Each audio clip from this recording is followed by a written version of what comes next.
Sunday Talks with the Marshmallow Man. Hey, I'm Ossie from Three Monkeys Solderless, home of the world's best cables for your pedal boards. Check us out at threemonkeyssolderless.com. We got a sale going on for the holidays. Get you some cables for a good price. All right, so we're back chasing the sound, and we're doing a continuation now of where we left off, which was the signal chain, and how, you know, testing different possibilities, how Eddie may have used his different effects, in what order, in what placements, what sort of arrangement he had in terms of his rig. Now, I was theorizing last week that there may be a wet-dry situation going on in his live rig and in the studio, and I felt that this, it's likely because that's where he always sort of went to and where he ended up in his rigs over the years, and as well as the fact that it's the best way of producing an affected kind of like elaborate guitar sound, because it allows for you to have like a dry sound, a relationship of the guitar into the amplifier to the cabinet, which is really direct and really clear and very punchy and dynamic, and it doesn't suffer from the ills that rigs suffer from when you have a very long single signal chain of different effects. I mean, everybody's tried, putting 10, 3 or 4 pedals in a row into something, and it's like somehow or another it takes away from the sound of the amplifier. It weakens it, it dulls it, it adds noises, it removes things that you liked. It just never sounds as good as it does straight in. So a wet-dry situation allows you to have that sound, that really good sound, always there. And then it's sort of like the affected signal, if it's a little less than optimum, it really doesn't matter, because you have everything that you're looking for. All those things are present in the dry amp, and the wet amp just kind of fills everything out and gives you these sort of different kinds of effects that will, add interesting sort of like tidbits to the sound. But you're not going to lose that really, dynamic sort of amp punch.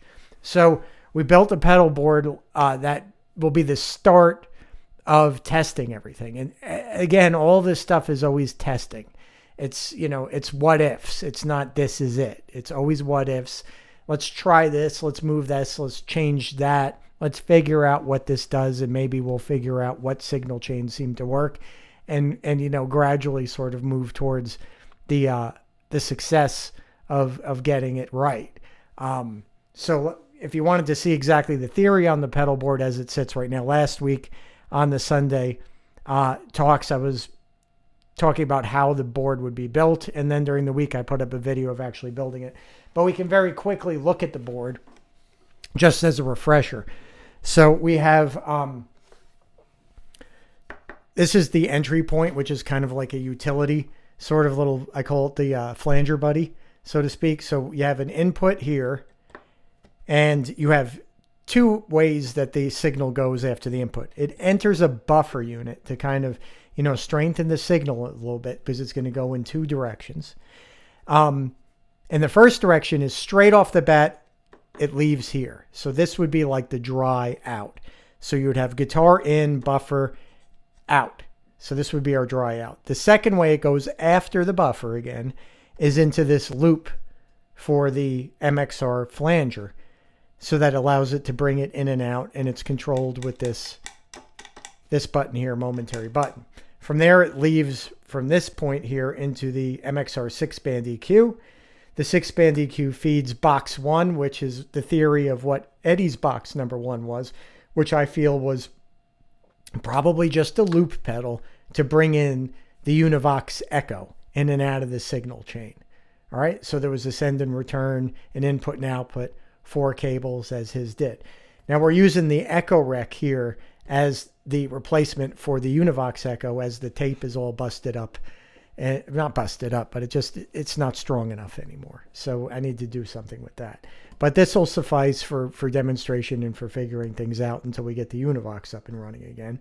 And then we have, when it returns into the box here, it goes into the phase 90, and then the phase 90 into 2 echo plexes in series, one for a short slap and one for a slightly longer slap.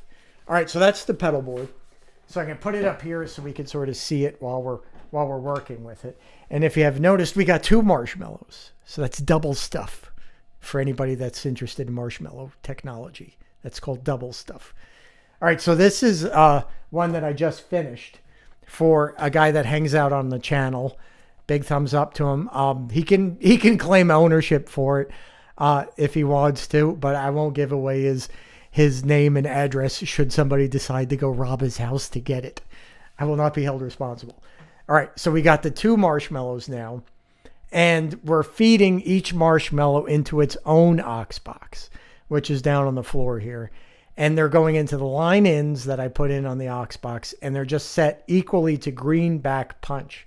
There's no effects, nothing else, and that's just going into the DAW into GarageBand.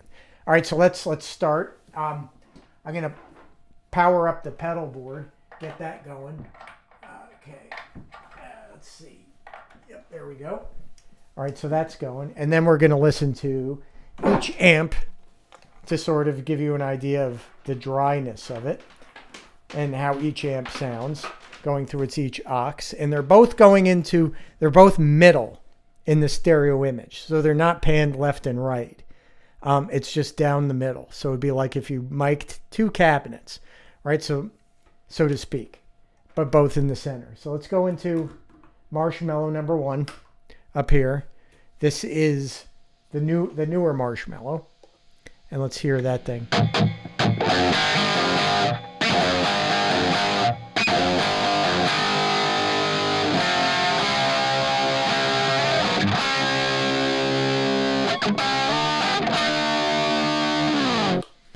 So yeah, it sounds pretty good.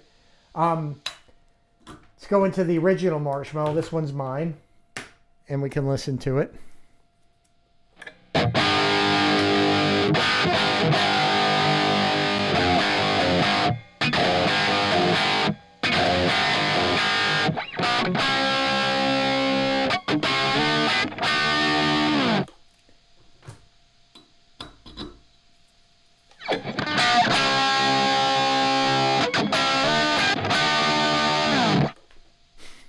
This one sounds better. I got to start rolling tubes through this thing again, like the preamp tubes. I bought a whole bunch of preamp tubes for testing, and I was rolling tubes in this one for a while, you know, a bunch of RCAs, Sylvanias, stuff like that, trying to get the right sound I was looking for. So, yeah, this one sounds better now. All right, so this will be the dry rig. All right, so this will be the dry amp. This one will be the wet amp. And then I got to buy more tubes and get this one sounding as good as this. Okay, so in the theory now, one of these is going to be one's going to be wet, one's going to be dry. So let's go into the pedal board. So we are into the pedal board. I'm going to turn down the volumes on both of these. All right, so this is coming out of the flanger buddy, so to speak. So this is the dry. So we'll bring this into here, right? So that's the dry rig, and then we can listen to that. I'm gonna bring up the volume again.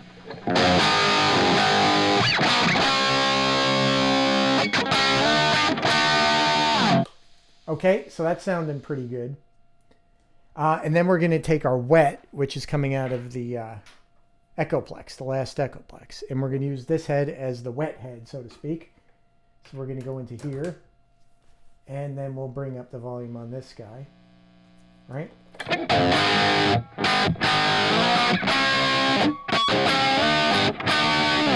All right, so then we could start bringing in some of the effects and see how they go. So we'll bring in the phaser.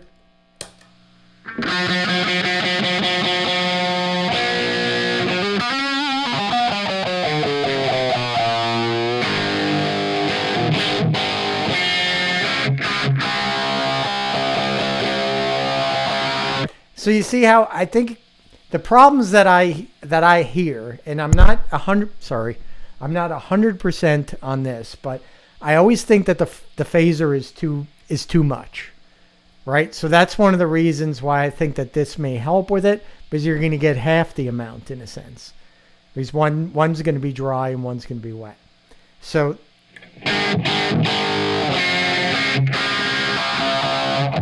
The second thing is the echoes. So I put on this echo, right? And the repeats are so hard, so loud, that it's, unless you got the thing almost off, that's off. That's as low as the balance will go, in a sense. And to me, that's still too much of a slapback. So that's kind of like one of the things that I don't like about, everything being run into the front of the amp. It's just too much. Like if you were trying to play that,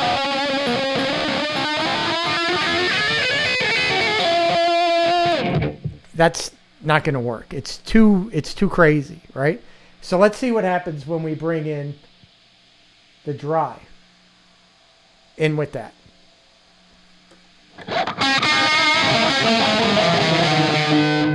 Now let's bring this back a little bit.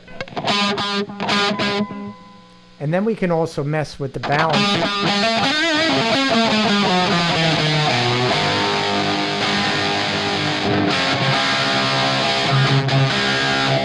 I think we might be blowing out the preamp with too much signal. Let me just check our signal levels with this. Yeah, it's a little bit high. Let's try that. Okay. So I think that's better. It sounded a little bit too blown out. So now we can run this level really down, which is kind of the way that Eddie's was set, was almost all the way down, but even that is not enough. But now that sounded a little better. And the phaser,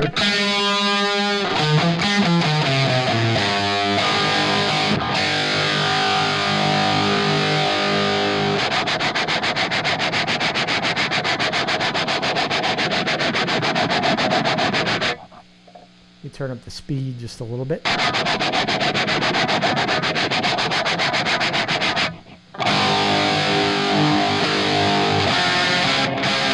See, for that, I'm not so sure. Like, it would almost be better this way, right?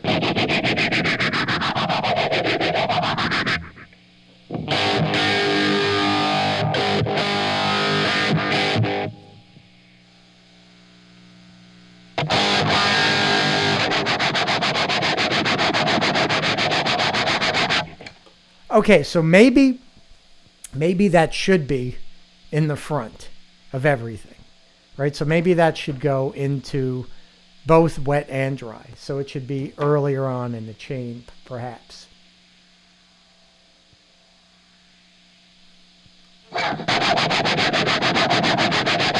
But at some points, it does sound like that, you know?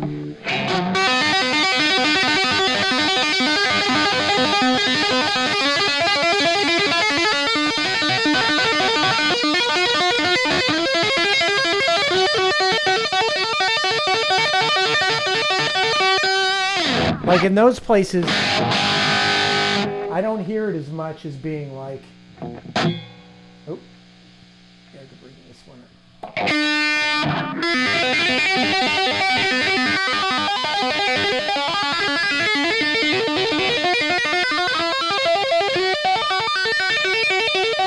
That sounds too much. So maybe, so there's got to be a blend point on that too. So let's leave that as a possibility. I like the way that the echoes are working better though. Too many repeats on that one.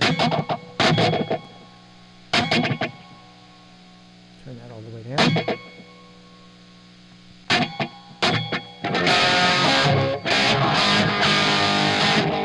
Just the thickener. Right, that's a very quick slap, but that's a good thing to have to make, you know, things sound a little bit, you know, fatter.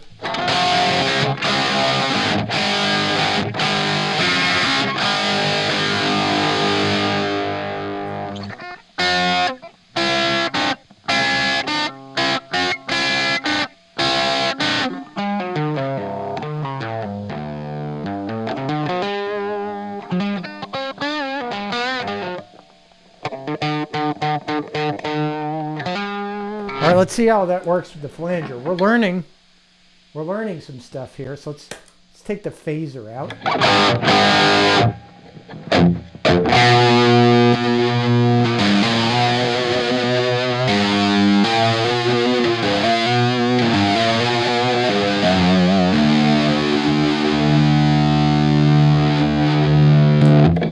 That doesn't sound bad. Let's see what it would sound like if we take out the dry.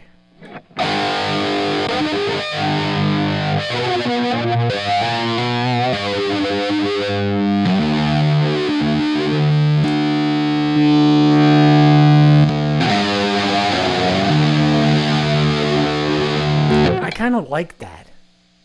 I think it's definitely given like a wider kind of sound to it. It's adding some dimension. I mean, you can definitely hear bringing it in. Right?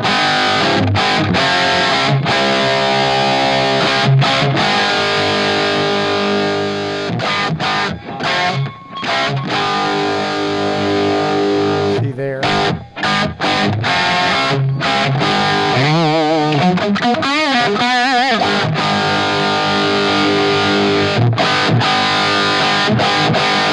Okay, I'm liking some things. I'm liking some things about this setup. I mean, there's a couple of other ways that we had theorized about it, right? Because Eddie was always talking about using two heads. I think there's a possibility that you wouldn't need to do it this way with two marshmallows, in a sense, that it would be a marshmallow, right? And then you would go wet and dry on the slaved heads afterwards. So it would be 3 heads versus 2. And then what I'm hearing, maybe it would be the case that the master head would have the flanger and all this stuff, right? So you would get everything but the echoes in front of the master head, right? Because we had talked about the architecture of having the guitar going to the pedal board to a master head, right? The golden head, so to speak, the brain. And then that brain head being fed back into some echoes, right? So you would have the master head, pedal board master head, load box split into 2 heads with echoes on them. I mean, that's a possibility as well. I mean, there's so many permutations that you can come up with for how all this may have been set up. So this is one idea. Another idea I'm just thinking about right now would be, well, what if you took advantage of the channels, right, in the amplifier? So let's try that real quick. So let me take this off standby so we don't hear a lot of plugging. So what would that So what would that mean? Sorry for the dink on the microphone. So what would that mean? That would mean that we would have a dry. Well, we're going to use, let's use the new head for right now. So you'd have a dry in, and then you would have the effect in, right? It could be that way, or it could even be this way. So let's try this way. Because now it's 50%. Let's see what happens like that. Like maybe this is the master head configuration that we need. So I'm going to drop back this volume, obviously, and let's turn this sucker on and see what we get. So now we've got wet dry in the same head. Let's see what that does.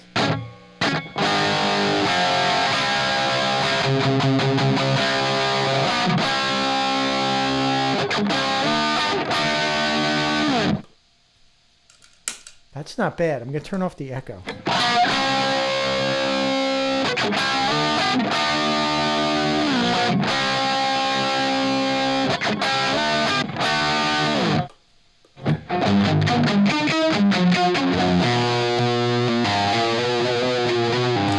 It's not bad. This may be onto something. There's the phaser.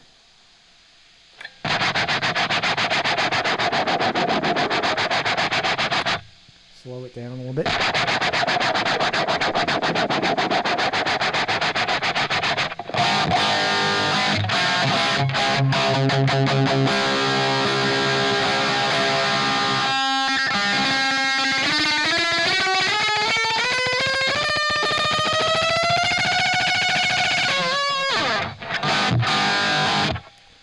put in the echo. Nah, I don't like the echo in front of the amp. It's too much. Yeah, so maybe if these went after the amplifier, right? So we may have to do some rearranging, which is fine. You know, this could have, you know, another input and output on it, so to speak. So we would run, in this theory, we would run it just the way it is, but the line out from the Marshmallow would go into the two echoplexes, and then the two echoplexes would go into a power amp or just into the aux. So we take out the echo.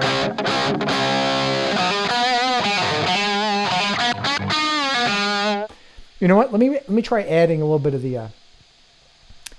the sunset sound shedding into it. So what if we did this also? All right, we don't have time to split this into stereo right now. I'm just going to put some reverb on this guy. And it's going to be on my voice. It's going to sound like all of a sudden I've gone into Sunset Sound's tank. All right, so there we go. So I'm using Studio 3's chamber. Let me listen to some other ones. Studio 1's chamber. Studio 2's chamber. Studio 3's chamber. Let's just try plate and springs. Plate. All right, we're going to go to back to chambers in 3. So I'm going to cut down a little bit of the wet, just so we have something there.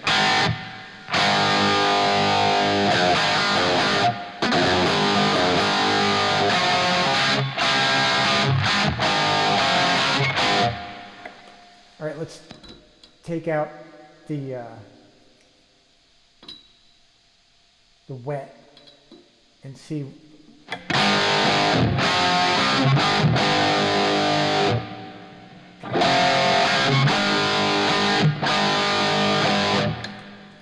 Put the wet back in.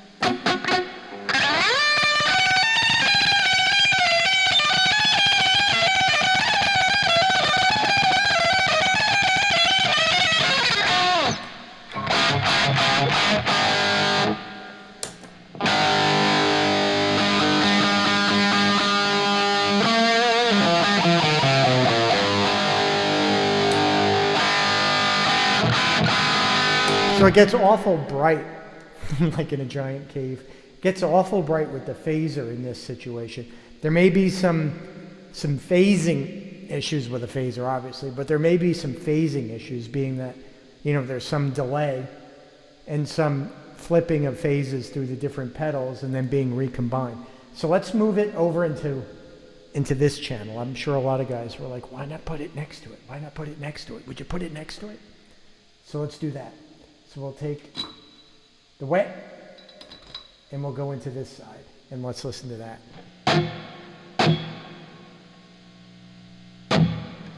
Let me turn on the echo plex so we can hear how much it's being brought in.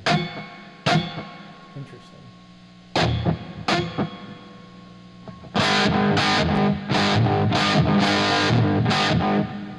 Okay.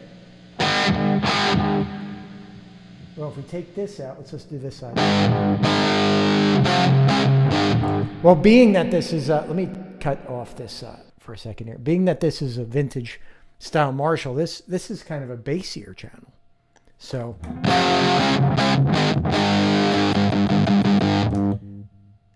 that's an interesting idea. So what if the MXR 6 band is there to, which it's set in a frown. What if it's there to help, tailor the sound to the bassy channel? So let's let me back that down. Let's turn on the MXR EQ.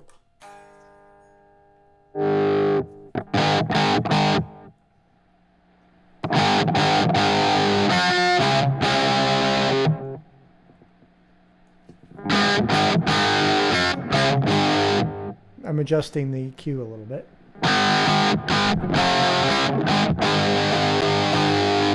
So that's not bad there in comparison, right? Here's without it. Here's with it. Right? And then this would be the other channel. Might be complementary here. So we'll bring this up.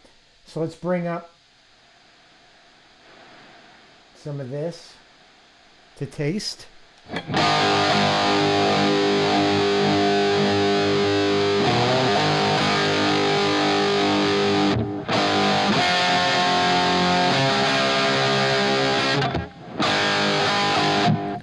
Okay, let's bring in some of this reverb again, see what that does to it.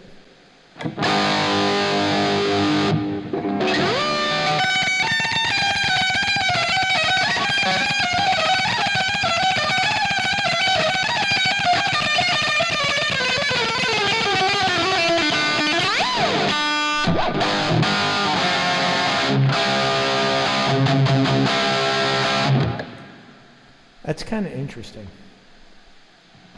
Let me mute the vocal mic here.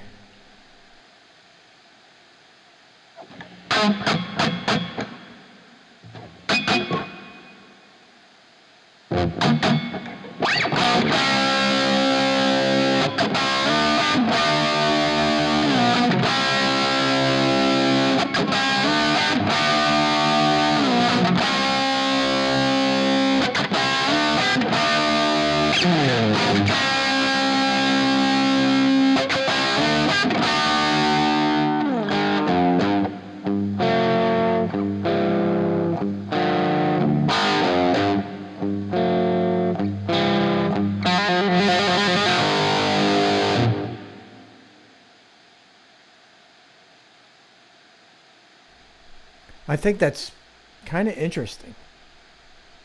I mean, the EQ is kind of changing that channel. That could be something. Take out the EQ.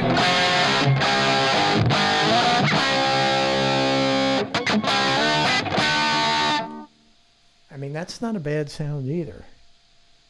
So, I mean, a lot of things, that could be a case that maybe he was going into both channels at the same time, with one of them having effects and one of them not. Well, what if they both had? Okay. You get another cable.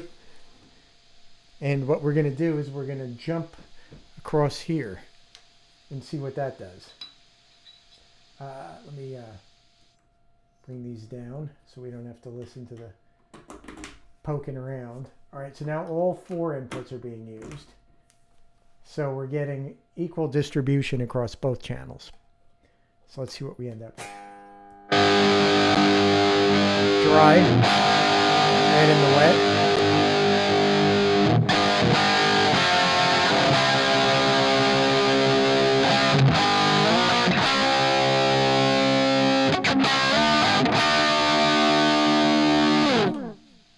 Wow.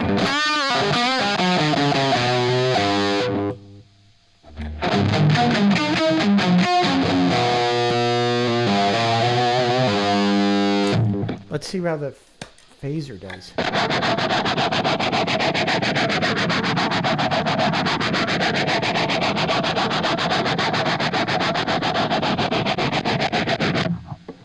Interesting. I don't know whether that's needed.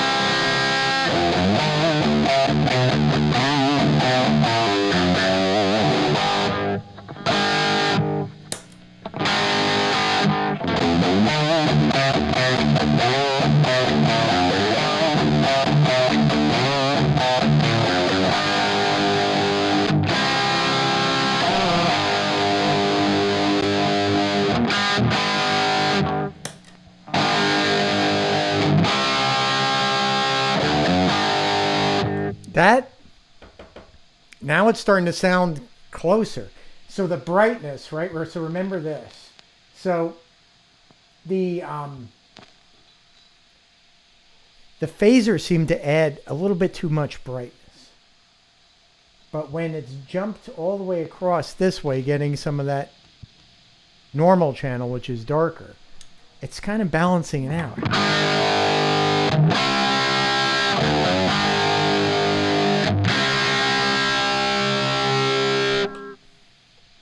I'm sort of liking this setup right now.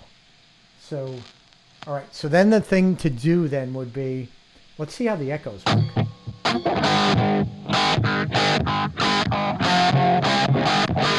To me, it's still not right. Get the echo out.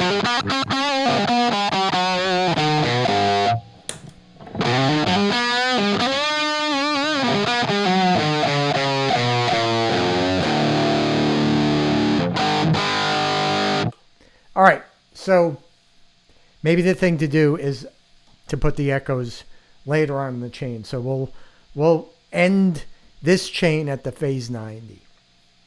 And the phase 90 will go into the amplifiers. And then the line out will go into these echo plexes. So we'll modify the board to try that. So we'll do that. Oh, the other thing we need to try, obviously, is the echo situation and how that's all working.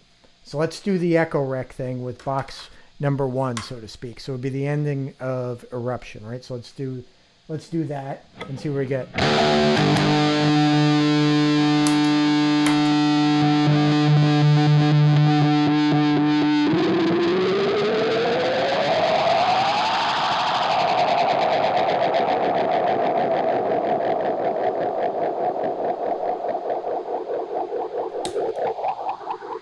Forgot the phaser.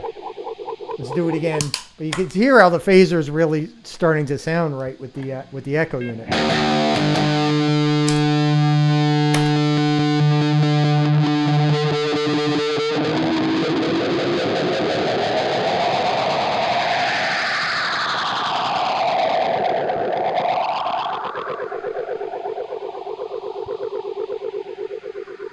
It's still weak.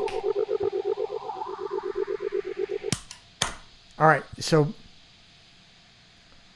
what if the, all right, let's put the 6-band in now. All right, so the 6-band will help. Let's say it's the 6-band is only used for eruption, right? Because that would make sense because you would want a lot of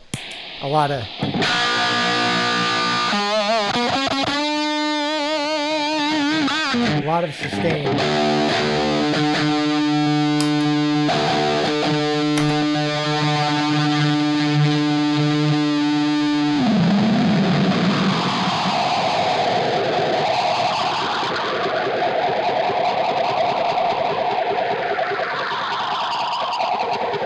Okay.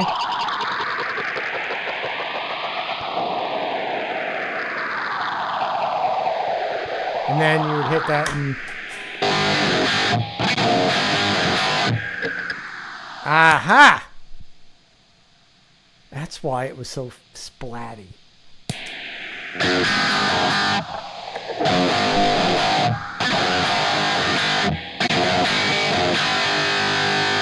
So when he comes out of this, right? And just goes.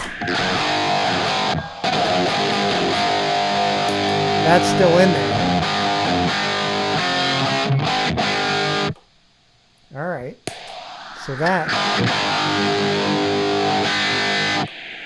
All right. So that is definitely going to be like the eruption chain, I think, would be guitar, MXR, 6-band, loop box, echo unit, back into the loop box, phase 90.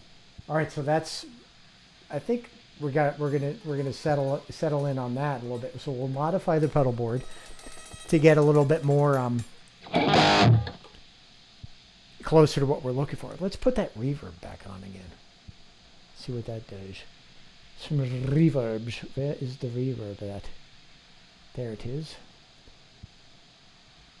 Turn it on. Okay. All right.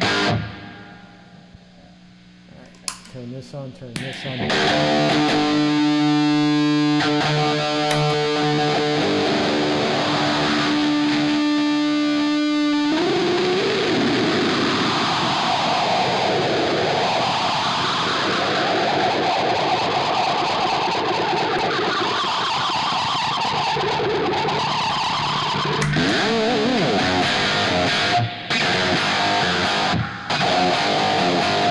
You know what we should be using? Should be using the room sound. That's what we should be using. Is the room sound, the live room for Studio One. Okay, there we go. Okay.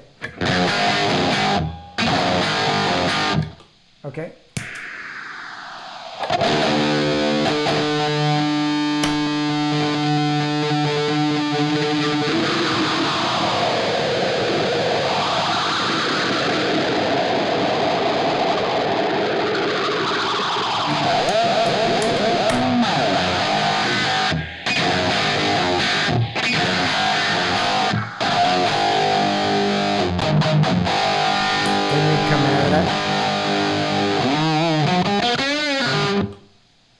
Okay. I think we're getting somewhere.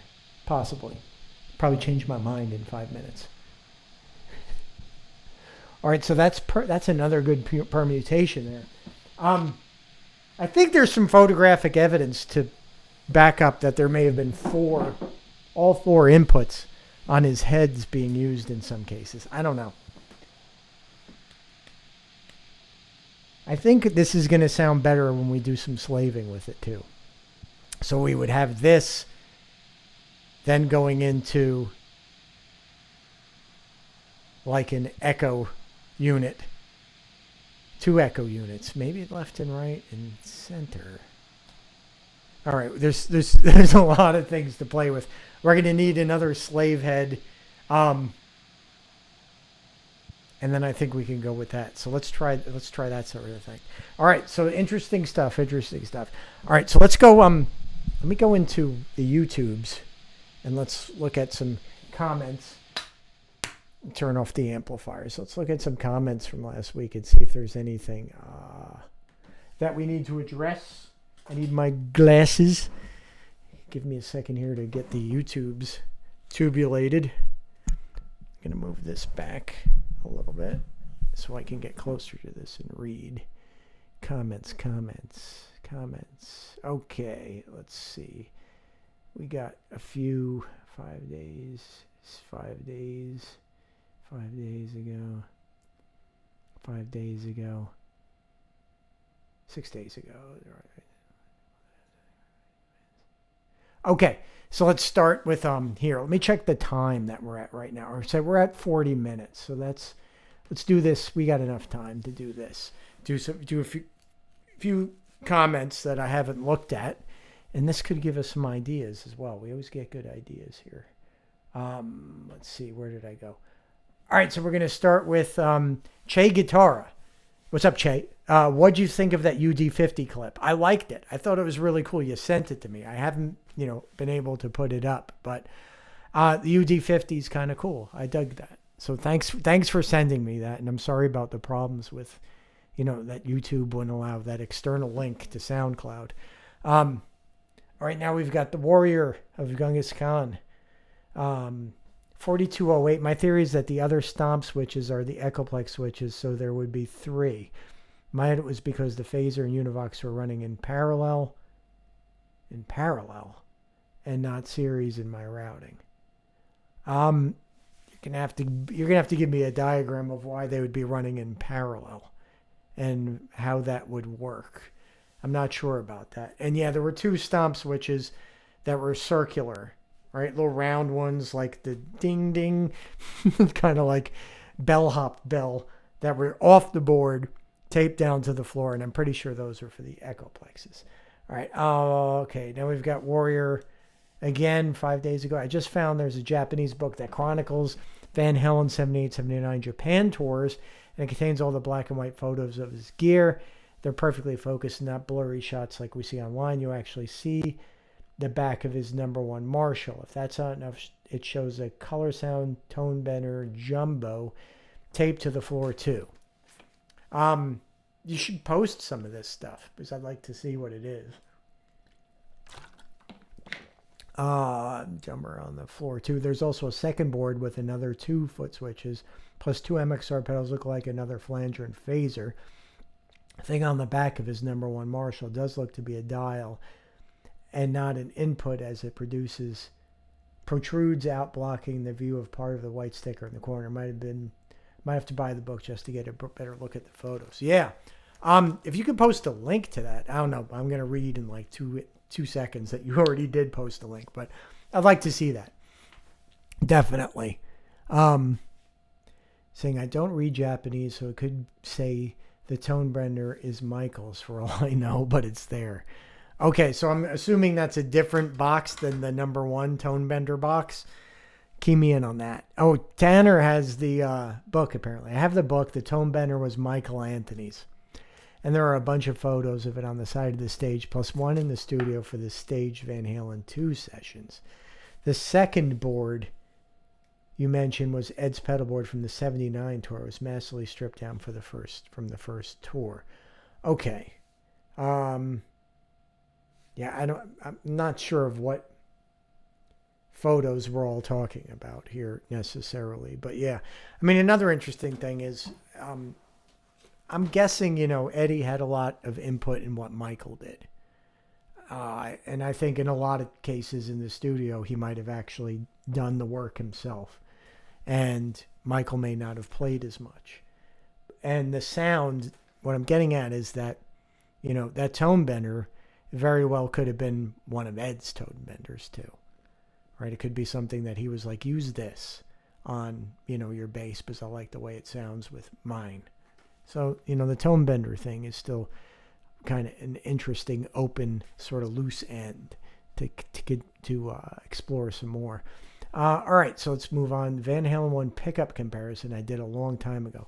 My untrained ears, the Super 70 Destroyer destroys everyone. Yeah, I love that guitar too. It definitely is useful. I'm kind of putting together another sort of like mini, like a Strat-sized Explorer, short scale Gibson scale with an old Ibanez Super 70 in it to make it a little bit easier to work with. Because that Explorer, it just hurts I got a bad shoulder, and keeping it up there, I know you should keep it like on which leg? On this leg, and then it just doesn't work for me. But anyway, Twisted Rickster. That's a cool name. Hi, Ossie. Love the channel and all the theories you have on Ed's early Brown sound. I think the link is a quick and dirty eruption ending using my Boss DM2W in front of an MXR Phase 90. DM2W settings, repeat rate. It's got our settings there. For lower settings, the less aggressive low repeat rate to slow the effect like the original. The trick to the effect is to run the delay in front of the phase. Definitely. Really dig the video now. Thumbnails of the goat. Yeah, they're kind of fun. I enjoy making those. They're kind of interesting. Eddie with the Teddy eating spaghetti. Eddie Teddy Spaghetti was the name of that particular one. And then there was Eddie Teddy Tacos. So we'll have much more of those things going on. I'm going to check out that video. It doesn't play through when I click on it, believe it or not. I can hear it, but no one else can hear it. But I'm going to check it out. But this Echo Rec, I'm not really happy with. I think it's going to go. So I'm going to take a look at your Boss DM2W, and that might be the ticket for me because it sounds like you like it. So I'm going to look at that, and maybe we're going to toss this Echo Rec on the Bay or on the Reverb and get ourselves the Boss one. All right. This was a comment on the wiring of the pedal board. Very cool stuff from the Buzz Tone. Appreciate that, Buzz Tone. Also, another comment for wiring the new pedal board from last week was Topa 1798. To me, this is the best EVH rabbit hole in internet. I'm good at making rabbit holes. I love rabbit holes. I spend my life down in all kinds of rabbit holes. It's where I like to be. I'm more comfortable like that way. But thanks for that. Tanner is commenting. A few reasons your modulation pedals aren't sounding like Ed's settings. I notice your phaser is up too high. Well, I mean, I was just putting the thing together, right? I'm not paying attention to that. I'm just seeing if the pedal board works. That's about it. Let me read more. Settings. I notice your phaser is too high. Slow it down to a low setting for what Ed head is set to. I can't remember the flange settings, but they're on the forums somewhere. Having the phaser too high will automatically make it sound more present than Ed's. Yeah, even when it's slow, it still just seems too much. Maybe it's this particular phaser. I know there are all kinds of mods. I've done them all. None of them seem to really do what I want. The closest I seem to get is blending it. I can't tell if you have the voltage wall wart flanger, unless you have modded both the flanger and the phaser. Modern pedals aren't just going to cut it. Well, this flanger is a really old one. I've had it since I was a teenager, and I'm old. And I did mod it so I could use a DC input, right? So it used to be an AC cord hanging out the back of this thing. But I mean, that's ridiculous. And on top of it, it was noisy as hell. So I just went in there, looked at it. It was like a simple full wave bridge rectifier with one baloney dried up capacitor. So I just rewired the full wave bridge to take a DC input so it could, help with the polarity, and replace the capacitor with something fresh. And bingo, off to the races. Sounds great. But yeah, this is an old one. I don't like the new ones either. I did buy one and I returned it. It didn't sound like this one. I have 3 of them that are older ones as well, so I can use them in different pedal boards. I can't tell if the vintage was we did, especially the box logo phasers, which are incredibly more deep than the vintage ones. Somewhat. I mean, there was the difference of like the feedback resistor is really, most of it. And then, how the transistors were selected. Because in these units, you modulate the voltage supply of 4 transistors with one transistor, right? So one transistor is modulating this power supply, so to speak, that's tied to, I think, the gate. I'm probably just misremembering this, of all 4 of these transistors, and that creates the notches that are moving. And if the transistors aren't exactly the same, the notches aren't as pronounced. So you can get, depending upon who built this particular unit and their stock of transistors and who was matching the transistors, or if they even were matching them, these are all up for debates. And then there's a bias pot in there that you have to set to get the sweep right. So there's some variations in all of these units. So a lot of times when people say like the old ones sound different, well, the new ones all sound different than each other too.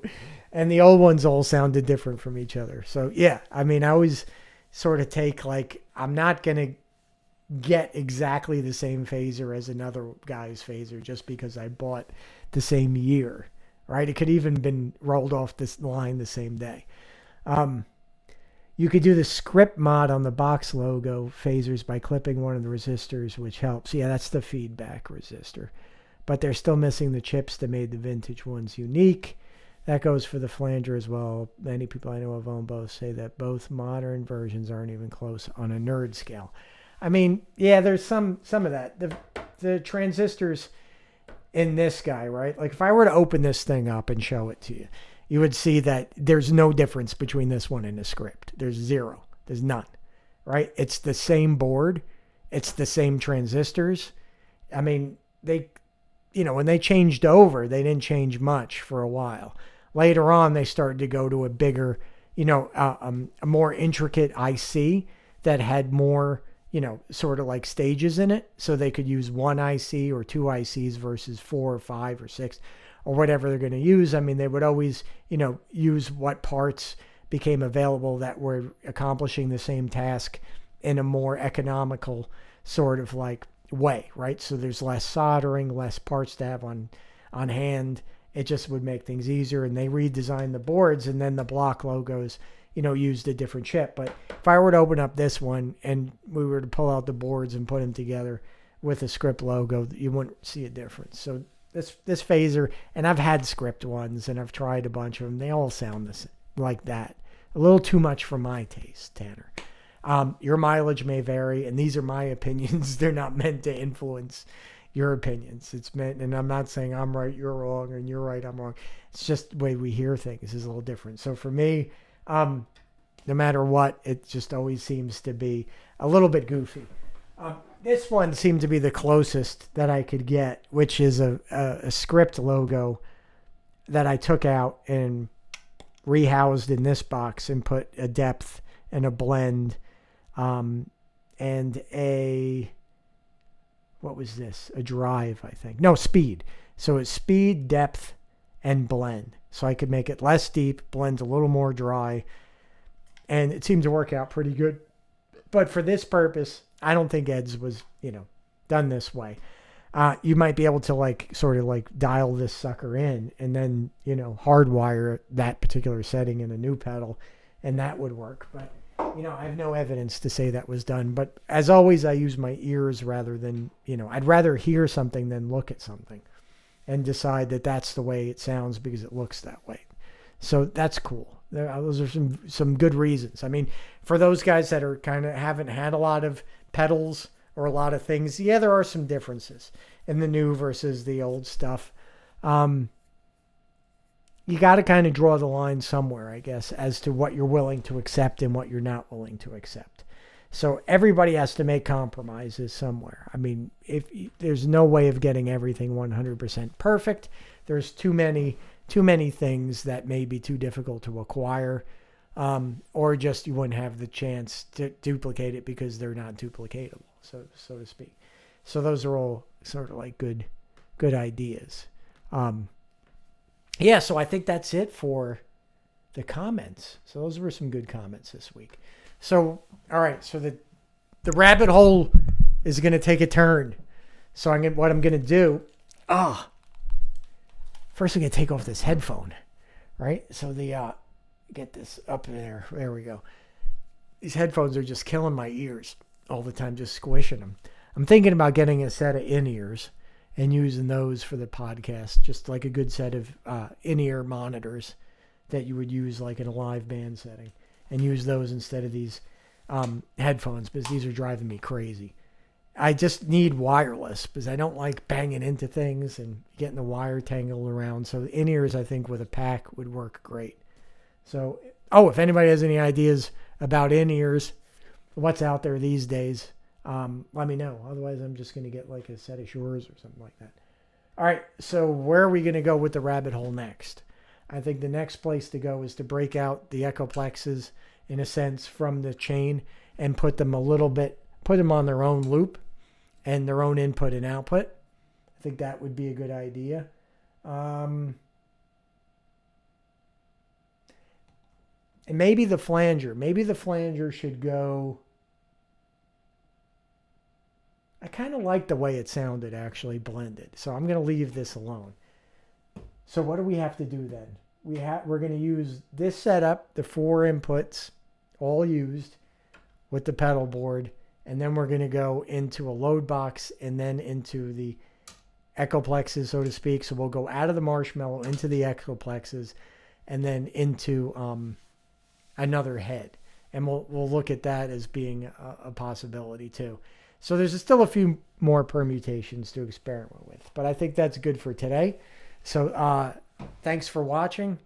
And we'll see you again probably earlier this week. I'll be messing with this thing and rewiring it to see where it goes. So thanks for watching again, and we'll see you next time.